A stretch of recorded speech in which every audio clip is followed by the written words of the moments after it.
নমস্কাৰ আপোনালোক সকলোকে পুনৰবাৰ টিকে মাইণ্ডৰ অন্য এটা ৰাতিপুৱাৰ ধামাকাদাৰ খবৰলৈ স্বাগতম জনাইছোঁ। অন্যদিনাৰ দৰে আজিও আপোনালোকৰ বাবে দিনটোৰ কেইবাটাও গুৰুত্বপূৰ্ণ খবৰ লৈ আহিছোঁ। ভিডিঅ'টো প্ৰথমৰ পৰা শেষলৈকে চাই থাকিব। আগবাঢ়িছোঁ যদি প্ৰথম খবৰটোৰ ফালে। প্ৰথম খবৰটো আজি দিবলৈ লৈছোঁ এটা নুশুনা নুপুজা খবৰ ওলাই পৰিছে মেক্সিকোৰ পৰা। খবৰ ওলাই পৰিছে মেক্সিকোত এনে এটা সন্তানৰ জন্ম পাইছে যিটো সন্তান জন্মগতভাৱে নেগুৰ লাগি আহিছে। প্ৰায় 11 চেণ্টিমিটাৰ এডাল নেগুৰৰ সৈতে জন্ম পাইছে এটা দেৱশিশু। খবৰ ওলাইছে মেক্সিকোৰ পৰা। আপোনালোকে হয়তো এনেধৰণৰ খবৰ খুব কমেই শুনিছে, হয়তো আপোনালোকে এনেকুৱা ধৰণৰ ঘটনা খুব কম দেখিছে, কিন্তু মেক্সিকোত এই ঘটনাটো ঘটিত হৈছে। এটি দেৱশিশু নেগুৰ সহ জন্ম লাভ কৰিছে। 11 চেণ্টিমিটাৰ দীঘল তেখেতৰ মানে সেই কণমানি শিশুটিৰ নেগুৰডাল। এতিয়া আমাৰ ভাৰতত হোৱা হ'লে পূজা অৰ্চনা কৰিলেহেঁতেন, কিন্তু মেক্সিকোত এইবিলাক বৰ বিশেষ মানে তেওঁলোকে গুৰুত্ব নিদিয়ে। আগবাঢ়িছোঁ ইয়াৰ পাছৰটো খবৰৰ ফালে। মই আপোনালোকক যোৱাকালি খবৰটোত জনাইছিলোঁ যে ইৰাণ আৰু ইজৰাইলৰ ফলত এতিয়া আমাৰ ভাৰতবৰ্ষত নাটনি হ'ব পাৰে পেট্ৰল আৰু ডিজেল। এতিয়া খবৰ ওলাই পৰিছে ইৰাণ আৰু ইজৰাইলৰ যুদ্ধৰ মাজতে আমাৰ ভাৰতবৰ্ষৰ 95 লাখ বেৰেল খাৰুৱা তেল এতিয়া জলমাৰ্গত আবদ্ধ হৈ আছে বুলি খবৰ ওলাই পৰিছে। 95 লাখ বেৰেল খাৰুৱা তেল এতিয়া জলমাৰ্গত মানে তাতে ৰখি আছে আমাৰ ভাৰতবৰ্ষৰ। আৰু সেইখিনি যদি নাহে আমাৰ ভাৰতলৈ, তেনেহ'লে আগন্তুক 50 দিনৰহে ফিউল বেকআপ আছে আমাৰ ভাৰতৰ হাতত। আৰু সেইখিনি যদি আহে তেতিয়া অবিৰতভাৱে আকৌ আমি গেছ মানে LPG গেছ, পেট্ৰল, ডিজেল এইবিলাক পাই থাকিম। কিন্তু সেইবিলাক যদি আমাৰ ভাৰতলৈ নাহে, জলমাৰ্গৰ জৰিয়তে যদি সেইবিলাক আনিব পৰা নাযায়, তেতিয়া কিন্তু বৰ অৱস্থা বেয়া হৈ যাব। কেৱল 50 দিনৰহে বোলে খাৰুৱা তেলৰ বেকআপ আছে আমাৰ ভাৰতৰ হাতত। গতিকে ইৰাণ আৰু ইজৰাইলৰ যুদ্ধই কিন্তু সকলোকে পানী খুৱাই দিছে। তো ইৰাণ আৰু ইজৰাইলৰ যুদ্ধ সোনকালে সমাপ্ত হওক তাৰেই আৰু কামনা কৰিছোঁ। নহ'লে ইয়াৰ প্ৰভাৱ আমাৰ ওপৰতো পৰিব। বস্তুৰ দামবিলাক চাওকচোন কেনেকৈ বৃদ্ধি পাইছে। এইকেইদিনত মানে বস্তুৰ দামবিলাকে মাথাটো গৰম কৰি দিছে। সববিলাক বস্তুৰ দাম বাঢ়িছে, সববিলাক বস্তুৰ দাম মানে আপোনালোকে বজাৰত কিবা এটা বজাৰ কৰিবলৈ যাওক, আপোনালোকে এই খুচুং খাচাং এটা কেৰি বেগত ভৰ্তি কৰি আনক বস্তু, বোলে 300 টকা গ'লেই, 200 টকা গ'লেই, বোলে 500 টকা গ'লেই। মানে মাথাটো গৰম হৈ গৈছে, ইমানেই বস্তুৰ দাম বাঢ়িছে। আপোনালোকৰ বাৰু গৰম হৈছে নে নাই হোৱা কমেণ্ট ছেকশ্যনত জনাব। আগবাঢ়িছোঁ ইয়াৰ পাছৰটো খবৰ ফালে। আপোনালোকে বাৰু UK07 ৰাইডাৰ বাবু ভাইয়া আপোনালোকে চিনি পায় নে নাপায় কমেণ্ট ছেকশ্যনত জনাব। আমাৰ অসমত খুবেই পপুলাৰ এজন ছ'চিয়েল মিডিয়া ইনফ্লুৱেঞ্চাৰ। অৱশ্যে আমাৰ অসমৰ নহয়, কিন্তু আমাৰ অসমলৈ কেইবাবাৰো তেখেত আহিছে। তেখেতৰ লাইফষ্টাইলটো বিৰাটেই সুন্দৰ। তেখেতে ইউটিউবত ভিডিঅ' প্ৰস্তুত কৰি বহুখিনি কাম কৰিছে। দামী দামী মানে গাড়ী চলাইছে, দামী দামী বাইক লৈছে, দামী দামী ঘৰ দুৱাৰ বনাইছে, অ'ত ত'ত ঘূৰিবলৈ যায়। তেখেতৰ লাইফষ্টাইলটো দেখি সকলোৱে কপি কৰিবৰ কাৰণে যত্ন কৰে। কিন্তু তেখেতে যোৱাকালি এনেকুৱা এটা ভিডিঅ' আপলোড কৰিছে যিটো ভিডিঅ'য়ে গোটেই ইণ্টাৰনেট হিলাই দিছে। তেখেতে কেইবাবাৰো আত্মহত্যা কৰিবৰ কাৰণে চেষ্টা চলাইছিলে। তেখেত মানসিকভাৱে বৰ্তমান সময়ত সম্পূৰ্ণৰূপে ভাঙি পৰিছে। তেখেতে কৈছে যে ছ'চিয়েল মিডিয়াত যিবিলাক বস্তু আপোনালোকে প্ৰকৃততে দেখে, সেই বস্তুবিলাক কিন্তু প্ৰকৃততে নহয়। কোনো এজন ব্যক্তিৰ অৰিজিনেল চেহেৰা বা অৰিজিনেল তেখেতৰ জীৱন ধাৰণৰ প্ৰণালী বেলেগ, কিন্তু ছ'চিয়েল মিডিয়াত দেখাব লগা হয় বেলেগকৈ। এতিয়া আমাৰ অসমৰ এনেকুৱা বহুতো ছ'চিয়েল মিডিয়া ইনফ্লুৱেঞ্চাৰ আছে যিবিলাকে নেকি তেখেতলোকৰ লাইফষ্টাইলটো ছ'চিয়েল মিডিয়াত দেখাই পইচা ভিউজ ইনকম কৰি আছে। আৰু আমি তাকে দেখি তেওঁলোকৰ লাইফষ্টাইলটো অনুকৰণ কৰিবলৈ চাওঁ। কিন্তু সেইবিলাক সকলোবিলাক কেৱল ভিউজৰ কাৰণে, পইচাৰ কাৰণে। আপোনালোকে সেই বস্তুবিলাক কেতিয়াও কপি কিন্তু নকৰিব। এইবিলাক কেতিয়াও কপি নকৰিব। কোনোবাই বিয়া নপতাকৈ মানে আপোনাৰ প্ৰেগনেণ্ট হৈ গৈছে, তেওঁলোকে সেই বস্তুটোক চেলিব্ৰেট কৰিছে, একাংশ লোকে ছাপোৰ্ট কৰিছে। এই বস্তুবিলাক ছ'চিয়েল মিডিয়াত দেখাবৰ কাৰণে, ঠিক আছে। তো সেই বস্তুবিলাককে অনুকৰণ কৰি আপোনালোকে আকৌ তেনেকুৱা কৰিবলৈ নাযাব, বহুত প্ৰব্লেমত ফচিব। ঠিক তেনেকুৱাকৈ চাওক আপোনালোকে, তেখেতে বিগ বছত গৈছিলে। বিগ বছত গৈ তেখেতে মানে এটা ভাল ফেম পাইছিলে। তাৰ পূৰ্বেও বহুত ফেমাছ আছিলে, কিন্তু তেখেতৰ ওচৰত এতিয়া কোনো নাই। তেখেতৰ পত্নী নাই, পত্নীয়ে এৰি দিলে। মাক, দেউতাক, ভায়েক সকলোৱে এৰি দিলে। তেখেতৰ মানে ইমানেই ফাইনেন্সিয়েল ক্ৰাইচিছ আহিলে তেখেতৰ যিমানবিলাক বাইক গাড়ী আছিলে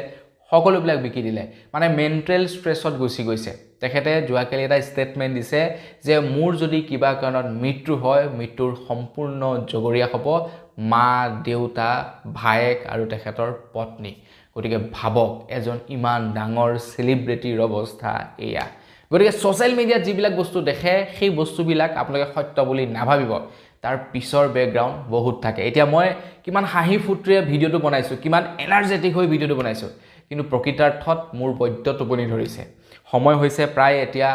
12:30 মোৰ বৈদ্য টোপনি ধৰিছে বিছনাত পৰিলে মই টোপনি যাম কিন্তু সেই বস্তুটো দেখাব নোৱাৰো ন আপোনালোকৰ আগত খুব এনাৰ্জেটিক হৈ ভিডিঅ' বনাব লাগিব সো তেনেকুৱা কথা মানে মানুহৰ লাইফটো বেলেগ বেক সাইডত কিন্তু দেখাব লগা হয় বেলেগ আগেছিয়াৰ পাছৰটো খবৰ ফালে খবৰলৈ পৰিছে এনডিএ মিত্ৰজোঁটৰ এজন শীৰ্ষ নেতাই এতিয়া খুব সোনকালে বোলে কংগ্ৰেছত যোগদান কৰিব বুলি খবৰ ওলাই পৰিছে মইতো গম পাই গলো কোন হ'ব পাৰে আপোনালোকে বাৰু কিবা আইডিয়া কৰিব পাৰিছেনে কোন হ'ব পাৰে খবৰ ওলাই পৰিছে এনডিএ মিত্ৰজোঁটৰ এজন শীৰ্ষ নেতা মিত্ৰজোঁটৰ শীৰ্ষ নেতা এজনে এনডিএৰ পদত্যাগ কৰি তেখেতে কংগ্ৰেছত যোগদান কৰি ৰঙানদী সমষ্টিৰ পৰা তেখেতে কংগ্ৰেছৰ টিকট লাভ কৰিব বুলি খবৰ ওলাই পৰিছে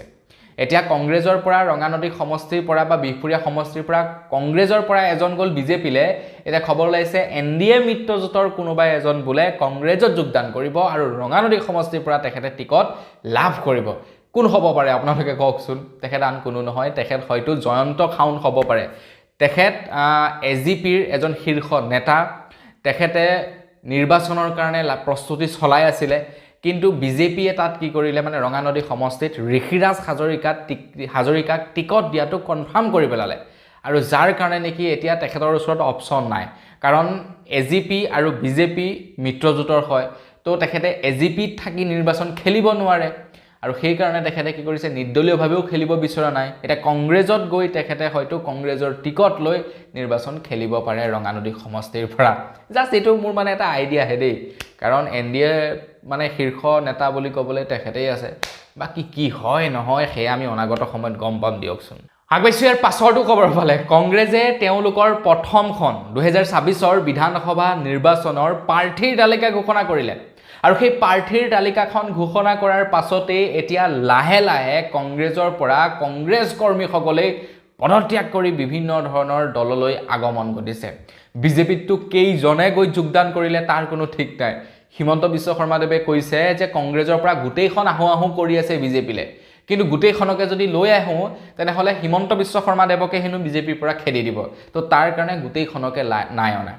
কেইদিনমান পাছত গৌৰৱ গগৈও কিজান বিজেপিলে গুচি যায় নেকি মোৰ সন্দেহেই হৈছে ভাবক আপোনালোকে যিজন ভূপেন বৰাই নেকি আপোনাৰ কংগ্ৰেছৰ কাৰণে ইমান খিনি কৰিলে তেখেতে মাৰ ধৰ পৰ্যন্ত খালে ঠেলা চেলা পৰ্যন্ত খালে সেইজন ব্যক্তি গৈ বিজেপিত যোগদান কৰি দিলে বাপৰে বা মানে ভাবিব নোৱাৰা গতিকে কি হয় ঠিক নাই কাইলৈ পখিলে গৌৰৱ গগৈও গৈ যোগদান কৰি দিয়ে যদি ঠিক নাই আপোনালোকে চাই থাকক যিটো হৈ দেখিছো ন ঠিক নাই কিন্তু যোগদান কৰি দিব পাৰে আগবাইছো ইয়াৰ পাছৰটো খবৰ ফালে এজন ব্যক্তিয়ে কানাড়া বেংকৰ পৰা 50,000 টকাৰ এটা ঋণ লৈছিলে মানে 50,000 টকা এটা তেখেতে লোন লৈছিলে তেখেতৰ ইএমআই খিনি সম্পূৰ্ণৰূপে কমপ্লিট কৰিলে সম্পূৰ্ণৰূপে ডি কমপ্লিট কৰিলে কিন্তু লাষ্টত 9 টকা 34 পইচা তেখেতে পে কৰিবলৈ আছিল আৰু সেই 9 টকা 34 পইচাৰ কাৰণে কি কৰিলে তেখেতক বেংকে নোটিছ পঠিয়াই মাতি পঠিয়ালে তেখেতে কি কৰিলে সেই নোটিছ মৰ্মে গ'ল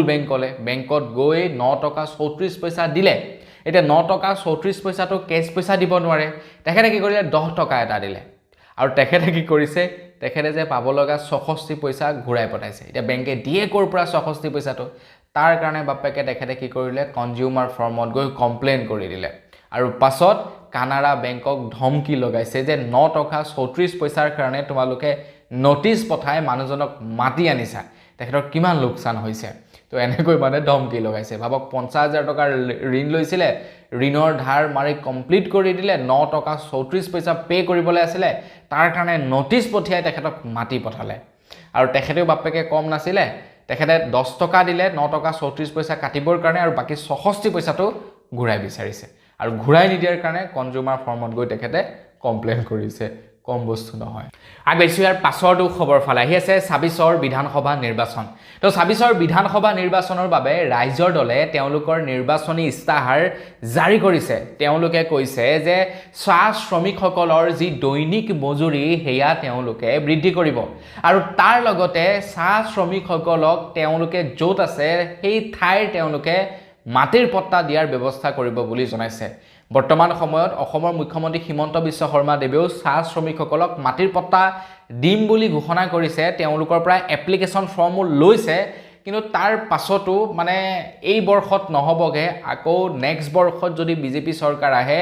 তেতিয়াহে তেওঁলোকে মাটিৰ ম্যাদী পট্টা পাবগে পাৰে কাৰণ বেছি দিন নাই চৰকাৰ যাবৰ কাৰণে এই কেইদিনত মাটিৰ ম্যাদী পট্টা নিদিয়েগে আৰু এতিয়া অখিল গগৈয়ে কৈছে যদিহে মানে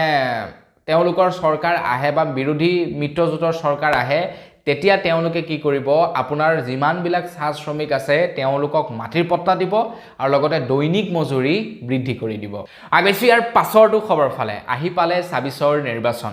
এপ্ৰিল মাহত নিৰ্বাচন হ'বয়ে মানে বিহুৰ পূৰ্বে নিৰ্বাচন হয়তো চাগে কমপ্লিট হ'ব পাৰে বিহুৰ পাছত হয়তো ৰিজাল্ট আহি যাব পাৰে গতিকে খুব সোনকালে নিৰ্বাচন হ'ব মানে মাজত আৰু কিছু সময় বাকী আছে এতিয়া অসমৰ মুখ্যমন্ত্ৰী ডক্টৰ হিমন্ত বিশ্ব শৰ্মা দেৱে মিয়াৰ ইছ্যু বাদ দিছে মুখ্যমন্ত্ৰী হিমন্ত বিশ্ব শৰ্মাৰ মুখত আপোনালোকে মিয়াৰ ইছ্যুটো খুব বেছিকৈ হয়তো শুনিবলৈ পাইছিলে এই ৰিসেন্টলি লাষ্ট 1 ইয়াৰত কিন্তু এতিয়া তেখেতে মিয়াৰ ইছ্যুটো সম্পূৰ্ণৰূপে বাদ দিছে তেখেতে কৈছে যে মিয়াৰ সতে আমাৰ কোনো শত্ৰুতা নাই আমি লাভ জেহাদ বহু বিবাহ লেণ্ড জেহাদৰহে বিৰোধিতা মিয়াৰ বিৰোধিতা নহয় মানে নিৰ্বাচন পাইছেহি আৰু গতিকে ভাই নিৰ্বাচনত সবকে লাগিব মিয়াকো লাগিব অসমীয়াকো লাগিব বেংগলীকো লাগিব বিহাৰীকো লাগিব ঠিক আছে সবকে দৰকাৰ হ'ব গতিকে নিৰ্বাচনৰ সময়ত তেওঁলোকক জুকাই ললে হিমন্ত বিশ্ব শৰ্মা দেৱৰে লোকচান তো তেখেত মানে বৈদ্য মানে এজন পাকৈত পলিটিচিয়ান গতিকে তেখেতে জানে আছে কি কৰিব লাগে কি কৰিব নালাগে আগবাইছো ইয়াৰ পাছৰটো খবৰ ফালে CBSEৰ দশম শ্ৰেণীৰ বৰ্তমান সময়ত পৰীক্ষা চলি আছে CBSE বোৰ্ডৰ দশম শ্ৰেণীৰ পৰীক্ষাত এইবাৰ এটা প্ৰশ্ন আহিছে যিটো প্ৰশ্নত আমাৰ সকলোৰে মৰমৰ সাৰ্থক জুবিনদাৰ বিষয়ে চমুকৈ লিখিবৰ কাৰণে এটা প্ৰশ্ন দিয়া হৈছে গতিকে CBSE বোৰ্ডক আমাৰ তৰফৰ পৰা বহুত বেছি ধন্যবাদ দি জনাইছো আমাৰ সেৱা বোৰ্ডত হয়তো চাগে নাহিলে নেকি এনেকুৱা প্ৰশ্নবিলাক কিন্তু CBSE বোৰ্ডে এই প্ৰশ্নটো দিছে ক্লাছ 10ৰ পৰীক্ষাত জুবিনদাৰ বিষয়ে চমুকৈ লিখিবৰ কাৰণে তো এনেকৈ জুবিনদাৰ মানে বিষয়টো মোৰ মতে আপোনাৰ পাঠ্যক্ৰমত অন্তৰ্ভুক্ত কৰি দিব লাগে যাতে মানে অনাগত সময়ত সকলোবিলাক মানুহে জানিব পাৰে যে জুবিন কোন আছিল এজন এনেকুৱা ব্যক্তি আছিল যিজন ব্যক্তিয়ে মানে অসমখনৰ বুঢ়াৰ পৰা ডেকাৰলৈকে সবেই ভাল পাইছিল তো সেই বস্তুবিলাক মানে জানিবৰ কাৰণে অকনমান লিপিবদ্ধ কৰি থব লাগে আগবাইছো ইয়াৰ পাছৰটো খবৰ ফালে খবৰ লাই পৰিছে ক্ৰিকেট প্ৰেমী সকলৰ বাবে আপুনি ক্ৰিকেট খেল চাই ভাল পায় নে নাপায় কমেন্ট সেকশনত জনাব T20 ওয়াৰ্ল্ড কাপত ভাৰতে ফাইনেলত এতিয়া নামি পৰিছে মানে ভাৰতে এতিয়া T20 ওয়াৰ্ল্ড কাপৰ ফাইনেলত এতিয়া প্ৰৱেশ কৰিছে দেওবাৰৰ দিনাখন আছে ফাইনেল নিউজিলেণ্ডৰ বিৰুদ্ধে আমাৰ ভাৰতে খেলিব T20 ওয়াৰ্ল্ড কাপৰ ফাইনেল মেচখন তো কি ভাবে আপোনালোকে কেনেকুৱা হ'ব মোৰ মতে ধামাকা হ'ব এতিয়া এনেকুৱা হৈছে আমাৰ মানে ইণ্ডিয়া টিমটোত আপোনাৰ মানে কি হয় অকল মানে ধামাকা পিটন দিয়া বেটসম্যানে আগৰ নিচিনা কুটুম কাটাং কৰি থকা নাই আৰু এফালৰ পৰা ধাই মুই যোৱা বেটসম্যান গতিকে আমাৰ টিম ইণ্ডিয়াক এতিয়া মুঠতে বিট কৰিব পৰা খুব কম দল আছে মানে যদি আমাৰ টিম ইণ্ডিয়া লাগি যায় ন জিকিম বুলি মুঠতে বাই হুক এণ্ড কুক জিকাটো জিকিবই গতিকে আশা কৰোঁ T20 ওয়াৰ্ল্ড কাপ ভাৰতে খুব সুন্দৰভাৱে জয়লাভ কৰক নিউজিলেণ্ডৰ বিৰুদ্ধে আছে দেওবাৰৰ দিনাখন চাবলৈ কিন্তু নাপাহৰিব আগবাইছো ইয়াৰ পাছৰটো খবৰ ফালে এইখিনিতে এটা বিৰাটেই বেয়া খবৰ ওলাই পৰিছে আমাৰ ভাৰতৰ Sukhoi 30 বিমানখন দুৰ্ঘটনাগ্ৰস্ত হয় বুলি খবৰ ওলাই পৰিছে হঠাতে Sukhoi 30 বিমানখন আপোনাৰ ৰাডাৰৰ পৰা নাইকিয়া হৈ যায় মানে সন্ধানহীন হৈ যায় আৰু সন্ধিয়া পৰত খবৰ ওলাই পৰিছে যে Sukhoi 30 বিমানৰ কিছু ভগ্নাংশ বোলে কাৰ্বি আলঙৰ দুৰ্গম ৰেংমা পাহাৰত পোৱা গৈছে বুলি খবৰ ওলাই পৰিছে মানে কি হ'ল কি নহল এক্স্যাক্টলি খবৰটো এতিয়ালৈকে পোৱা নাই কিন্তু Sukhoi 30 বিমানখন আপোনাৰ উৰা মৰাৰ পাছতেই মানে ৰাডাৰৰ পৰা অটোমেটিক্যালি নাইকিয়া হৈ গ'ল নাইকিয়া হৈ গ'ল তাৰ পাছত কিছু সময়ৰ পাছত কাৰ্বি আলঙৰ সেই পাহাৰত মানে কিছু ভগ্নাংশ পোৱা গৈছে কোনোবাই এটেক কৰিলে নে কি হ'ল কি নহ'ল সেই সম্পৰ্কে এতিয়ালৈকে খবৰ পোৱা নাই মানে হোপ সো আপোনালোকে হয়তো আজি পাই যাব পাৰে খবৰবিলাক তো যিহেতু যুদ্ধ বিগ্ৰহ চলি আছে অকণমান মানে এইটো ভয় কৰিবলগীয়া কথাও বাৰু যি কি নহওক এই সম্পৰ্কত স্পষ্টীকৰণ দিব গোটেই ঘটনাটো কি হৈছিলে কি নাই হোৱা আজি আমি গম পাই যাম অহাকালিলৈ আপোনালোকক মই ভিডিঅ'ত জনাই দিম আগৈছে ইয়াৰ পাছৰটো খবৰ ফালে অগপ আৰু বিজেপিৰ মাজত মিত্ৰতা হ'ল বিজেপিয়ে 90 জনীয়া এটা প্ৰাৰ্থীৰ তালিকা দিল্লীলৈ বুলি প্ৰেৰণ কৰিছে এতিয়া অগপ আৰু বিজেপিৰ সৈতে মিত্ৰতা হৈছে কিন্তু অগপক বৰ বিশেষ সিট এৰি দিয়া নাই মাত্ৰ 9খনহে এখন এৰি দিছে বিজেপিয়ে অগপক মানে কৈছে যে যি কেইটা মানে ধৰি লওক মাইনৰিটি সিট কেইটা বাদ দি বাকি 9খনহে এখন দিছে বিজেপিয়ে তো তাৰে ভিতৰত তেজপুৰ শিৱসাগৰ বৰপেটা বঙাইগাঁও গোৱালপাৰা পূব ডিমৰীয়া বজালি কলিয়াবৰ আৰু বোকাঘাট এতিয়া শিৱসাগৰত অকণমান প্ৰব্লেম আছে শিৱসাগৰত যিহেতু অখিল গগৈ বৰপেটা বঙাইগাঁও বাকিবিলাকৰ কথা ক'ব নোৱাৰোঁ কিন্তু শিৱসাগৰতো অকণমান প্ৰব্লেম আছে মাত্ৰ 9টা সমষ্টিহে এৰি দিছে আৰু লখিমপুৰৰ বিহপুৰী আৰু ৰঙানদী সমষ্টিটো বিজেপিৰ কাৰণে ৰাখিছে যিহেতু ৰঙানদীত বিজেপি জিকাটো মানে প্ৰায় নিশ্চিত বুলি ক'ব পাৰি তো তাৰ কাৰণে বিজেপিয়ে ৰাখি দিছে গতিকে এইবাৰ নিৰ্বাচন অকণমান তল ওপৰ হ'ব পাৰে আগৈছে ইয়াৰ পাছৰটো খবৰ ফালে আমাৰ ভাৰতত চলিব প্ৰথমখন বুলেট ট্ৰেইন আমাৰ ভাৰতে বৰ্তমান সময়ত বুলেট ট্ৰেইন নিৰ্মাণ কৰি আছে আৰু সবচে ইন্টাৰেষ্টিং কথাটো কি বাৰু আপোনালোকে জানেনে প্ৰায় 90,000 কোটি টকা খৰচা হ'ব এই বুলেট ট্ৰেইন নিৰ্মাণ কৰিবৰ কাৰণে আৰু জাপানে ইয়াতে ফান্ডিং কৰিছে জাপানৰ কোম্পানীয়ে ফান্ডিং কৰিছে এই বুলেট ট্ৰেইন নিৰ্মাণ কৰিবৰ কাৰণে জাপানৰ টেকনলজি ব্যৱহাৰ কৰা হৈছে জাপানে ফান্ডিং কৰিছে এটা কথাটো হৈ গ'ল আমাৰ ভাৰতখনৰ ওপৰত জাপানৰ সাকে বৰ বিশেষ মানে বিশ্বাস নাই নেকি আমাৰ ভাৰতৰ ইঞ্জিনিয়াৰ সকল আমাৰ ভাৰতৰ মানে কাৰিকৰী বিভাগৰ মানুহবিলাকৰ ওপৰত সাকে জাপানৰ বৰ বিশেষ বিশ্বাস নাই নেকি কাৰণ এটা হেভি এমাউন্ট যেহেতু জাপানে লগাই দিছে তো তাৰ কাৰণে এতিয়া জাপানৰ পৰা মানুহ আহিছে বলে ইনস্পেকশন কৰিবৰ কাৰণে যে আমি পইচা লগাইছো ভাই ইয়াতে তো কাম ভালদৰে হ'ব লাগিব মানে জাপানিজ টেকনলজি কাম হ'ব লাগিব জাপানৰ দৰে কাম হ'ব লাগিব কিয়নো আমাৰ ভাৰতত ৰিসেন্টলি হোৱা কিছু কামৰ নমুনা আপোনালোকে নিশ্চয় গম পাইছে আপোনাৰ এটা পানীৰ টেংকি টেস্টিং কৰোতে ফাটি গুচি গ'ল হাজাৰ মানে কিমান কোটি টকা মানে ব্যয় সাপেক্ষে এটা পানীৰ টেংকি বনাইছিলে তো পানী টেংকি ফাটি গুচি গ'ল আপোনাৰ ফ্লাইঅভাৰ বনাই কমপ্লিট নহওঁতে উদ্বোধন নহওঁতে খহি পৰি গৈছে গতিকে তেনে অৱস্থাত ইমান ডাঙৰ এটা প্ৰজেক্ট আৰু সেই প্ৰজেক্টটো যদি তেনেকুৱা কাম কৰিবলৈ হয় জাপানৰটো ভাৰী লোকসান হ'ব তো তাৰ কাৰণে কি কৰিছে মানে তেওঁলোকে গোটেই কাম কাজবিলাক চাবলৈ আহিছে বুলি খবৰ ওলাই পৰিছে এইবিলাক ভিতৰুৱা কথা আপোনালোকে বেলেগ নিউজ চেনেলত নাপাব মোৰ নিচিনা নিউজ চেনেলতে পাব গতিকে সাবস্ক্ৰাইব কৰি ৰাখিব আগৈছে ইয়াৰ পাছৰটো খবৰ ফালে ইয়াৰ পাছৰ খবৰটো ওলাই পৰিছে BSNL ইউজাৰ্ছ সকলৰ কাৰণে আপুনি BSNLৰ সিম কাৰ্ড ব্যৱহাৰ কৰে নেকি কমেন্ট সেকশনত জনাব যদি BSNLৰ সিম কাৰ্ড ব্যৱহাৰ কৰে BSNL লঞ্চ কৰিছে ভু ৱাইফাই নামৰ এটা নতুনকৈ সিস্টেম জিটোৰ জৰিয়তে আপোনালোকে নেট নথকা স্থানতো কল কৰিব পাৰিব মানে আপোনালোকে কাৰোবাৰ ৱাইফাই কানেক্ট কৰি আপোনালোকে ধুনীয়াকৈ আৰামছে কল কৰি থাকিব পাৰিব মানে BSNLৰ সিম কাৰ্ডৰ জৰিয়তে তাৰ কাৰণে আপোনালোকক না বেলেগকে মানে আপোনালোকে ধৰি লওক বেলেগকে এপ্লিকেশন ডাউনলোড কৰিব লাগিব না আপোনালোকে বেলেগকে ৰিচাৰ্জ কৰিব লাগিব নালাগে বস সিম কাৰ্ডটো হ'ল ৱাইফাই কানেকশ্যনৰ জৰিয়তে কল কৰিব পাৰিব আগৈছে ইয়াৰ পাছৰটো খবৰ ফালে এইখিনিতে খবৰ ওলাই পৰিছে যে আমাৰ ভাৰতীয় পইচাৰ মূল্য আপোনাৰ আমেৰিকা ডলাৰৰ তুলনাত আৰু হ্ৰাস পাইছে বুলি খবৰ ওলাই পৰিছে খবৰ ওলাই পৰিছে যোৱা কালি প্ৰায় 92.3 পইচা হৈছেগে পাৰ ডলাৰৰ মানে তুলনাত মানে $1 তুলনাত 92.3 পইচা হৈছেগে বুলি খবৰ ওলাই পৰিছে আৰু এনেকৈ যদি যুদ্ধ বিগ্ৰহ চলি থাকে তেনেহলে আমাৰ ভাৰতৰ পইচা আৰু কমি যাব আৰু দাম কমি যাব ভাৰতীয় পইচাৰ এতিয়া সোশ্যাল মিডিয়াত যি সকলে কাম কৰে তেওঁলোকে ভাল পাব কিন্তু বস্তুৰ দামো ঠিক তেনেকৈ বাঢ়িব আগৈছে ইয়াৰ পাছৰটো খবৰ ফালে খবৰ লাই পৰিছে নাথিং কোম্পানীয়ে লঞ্চ কৰিলে নাথিং 4a তেওঁলোকৰ নতুন মোবাইল য'ত আপোনালোকে 120 হাৰ্জ ৰিফ্ৰেছ ৰেট লাভ কৰিব বুলি খবৰ লাই পৰিছে হেয়াই নহয় তাৰ লগতে আপোনালোকে স্নেপড্ৰেগনৰ 7 জেনাৰেশনৰ প্ৰচেছৰ লাভ কৰিব বুলি খবৰ লাই পৰিছে দাম কিমান কি হ'ব এই সম্পৰ্কত খবৰ বৰ বিশেষ ওলোৱা নাই ভাবিলো নাথিংৰ নতুন এটা ফোন লঞ্চ হৈছে আপোনালোকক জনাই দিও যদি আপোনালোকে ফোন লম বুলি ভাবি আছে প্লেনিং কৰিম বুলি ভাবিছে এটা ভাল মোবাইল মানে মই ৰিভিউ চাই আছিলোঁ সেইকাৰণে খবৰটো দি দিলোঁ আপোনালোকক ৰিভিউ চাই আছিলোঁ ভাল পালোঁ মোবাইলটো চাই কিনে ভাবিলোঁ জনাই দিওঁ আপোনালোকে যদি ল'ম বুলি ভাবে ল'ব পাৰিব মানে আগবাঢ়িছে ইয়াৰ পাছৰটো খবৰৰ ফালে আমাৰ ভাৰতীয় নেভিত বোলে মানে জল সেনাত হেনো প্ৰায় 11,000তকৈও অধিক পোষ্ট বোলে খালী হৈ আছে এনেই আমাৰ ভাৰতবৰ্ষত বেলেগ বেলেগ ছেক্টৰবিলাকতো খালী হৈয়ে থাকে ধৰি লওক আপোনাৰ শিক্ষকৰ পদত হৈ গ'ল বা ডক্টৰ হৈ গ'ল কিবা হৈ গ'ল এইবিলাকতো খালী হৈয়ে থাকে এটা খবৰ ওলাই পৰিছে ডিফেন্স সিস্টেমতো বোলে বহু পৰিমাণে পদ খালী হৈ আছে য'ত নেকি ভাৰতে নিযুক্তি দিব পৰা নাই নেভিত এৰাউণ্ড 11,000 পোষ্ট খালী হৈ আছে ঠিক তেনেকৈ অন্যান্য ডিফেন্স সিস্টেমতো বহু পৰিমাণে পদ খালী হৈ আছে কি কৰি আছে মানে প্ৰধানমন্ত্ৰী ডাঙৰীয়া ইফালে ইফালে ঘূৰি ফুৰিছে বিদেশ ভ্ৰমণ কৰি আছে বিন্দাছ এনজয় কৰি আছে এইফালে দেশৰ অৱস্থা এয়া ডলাৰৰ মূল্য ডলাৰৰ তুলনাত ভাৰতীয়ৰ পইচা 92 টকা হৈছেগে আমেৰিকাই ভাৰতৰ ওপৰত টেক্সৰ ওপৰত টেক্স লগাই আছে তেখেত আকৌ বোলে বিশ্বগুৰুৰ দেশখনৰ এই অৱস্থা কি কম আৰু প্লিজ এইবিলাক মানে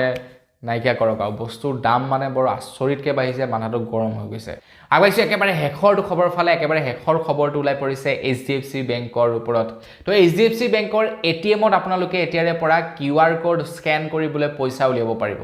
আপোনাৰ ধৰি লওক কেছ পইচা নাইকিয়া হ'ল আপোনাৰ মোবাইলত পইচা আছে গুগল পে ফোন পেত পইচা আছে তো আপোনালোকে HDFC বেংকৰ ATMত গৈ আপোনালোকে QR কোড স্কেন কৰি ATMৰ পৰা কেছ পইচা উলিয়াব পাৰিব এপ্ৰিলৰ 1 তাৰিখৰ পৰা এই নিয়মটো চেঞ্জ কৰিব HDFC বেংকে তো আপোনাৰ যদি গুগল পে ফোন পে আছে তো বিন্দাছ আপোনালোকে পইচা উলিয়াব পাৰিব HDFC বেংকৰ ATMৰ পৰা এটা ভাল পদ্ধতি উলিয়াইছে তেওঁলোকে 1 এপ্ৰিলৰ পৰা নতুনকৈ মুকলি কৰিব তো বন্ধুসকল বস আজিৰ ভিডিও জনাবলৈ খবৰ ইমান কেইটা আছিলে খবৰ কেইটা জানি কেনে পালে কমেন্ট সেকশনত জনাব যদি ভাল লাগিলে লাইক এটা কৰি দিব চেনেলটো সাবস্ক্ৰাইব কৰা নাই সাবস্ক্ৰাইবটো কৰি ল'ব পুনৰ এটা ভিডিও লগ পোৱাৰ আশা লৈ বিদায় মাগিছো ধন্যবাদ জয়